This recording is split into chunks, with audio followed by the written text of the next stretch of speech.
आपके घर में जो पूजा का स्थान है ना, वहीं से ही आप अपने घर की सारी समस्याओं का तोड़ निकाल सकते हो और उसको समस्याओं को हटवा सकते हो या हटा सकते हो।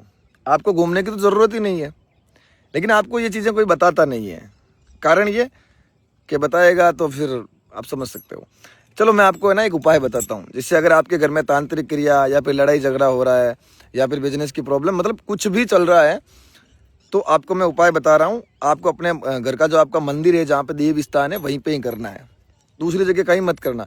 क्योंकि जब अपने घर में ही भगवान विराजमान है, क्योंकि आप जब सालों से उनकी पूजा करते आ रहे हो, तो फिर बाहर जाकर पूछने की ज़रूरत कहाँ है।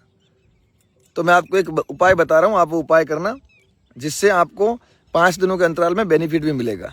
आपको करना क्या है, आपको एक पित्तल का दीपक लेना है, उसमें आपको 5 बाट बनानी है रुई की, एक काली माता के नाम की, दूसरी जिसको आप पूजते हो आपका देव स्थान है, तीसरी महादेव की, चौथी काल भैरव की और 5वीं बालाजी महाराज की, हनुमान जी महाराज की। यदि आप हनुमान जी महाराज को पूजते हो तो आप भगवान हरि विष्णु की भी आप कर सकते हो। वो 5 बाट लगाते वक्त आपको अपनी मुख्य 5 समस्या बोलते हुए वो प्रज्वलित करनी है। तत्पश्चात आपको कपूर लेना है, पूरे घर में घुमाना है उसको, और चौखट के बाहर पित्तल की थाली में और पित्तल की कटोरी में रखकर कपूर को जलाते रहो। 5 दिन सुबह शाम ये करते रहो, और अपने घर में गंगाजल गौमूत्र का छिड़काव करते रहो और भगवान श्री राम और महादेव का जाप करते रहो। 5 दिनों के अंतराल में आप ये पाओगे कि हाँ, वास्तव में हम ठीक हो रहे हैं और हमें आराम मिल रहा है। जब आप घर से ही ठीक हो सकते हो, आराम मिल सकता है, तो बाहर भटकने की तो आवश्यकता ही नहीं है। बिना मतलब तांत्रिकों के चक्रों में पैसा क्यों बर्बाद कर रहे हो?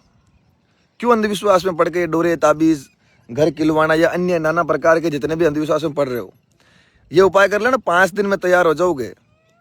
और जब आपको ऐसा लगे कि हाँ, हमें आराम मिला, तब शुक्रवार, शनिवार और रविवार, इन 3 दिनों में आप आश्रम आइए। निःशुल्क रूप से आपका उपचार होगा और एक सही दिशा दी जाएगी। और सनातन धर्म का जो हम झंडा लेकर चल रहे हैं, उनमें आपको भी शामिल होना है और निःशुल्क प्रकार की सुविधाएं हैं वो समाज को देनी है। जय श्री राम, हर हर महादेव, जय जगदम्बा।